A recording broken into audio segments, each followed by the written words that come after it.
Today we're looking at our 2019 Sweetwater Sunrise. 20-footer, 60-horse Suzuki 4-stroke on it.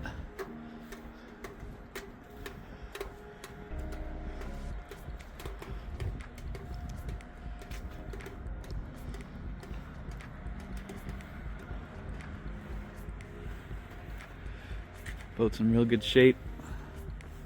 No dings, no scratches really. Nothing terrible for a 2019, that's for sure. Nice little front porch here. Nice long lounger up front. That's really nice for this size boat. Side gate. Storage under the seats. Super easy access to your battery, which is really nice. That's an extra battery. It's not a dual battery. That's just one.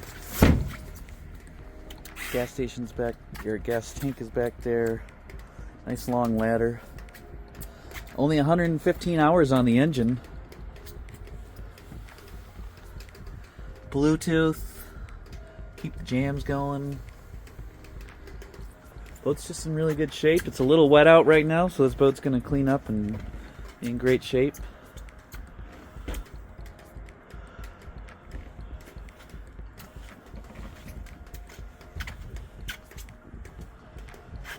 All right, come take a look.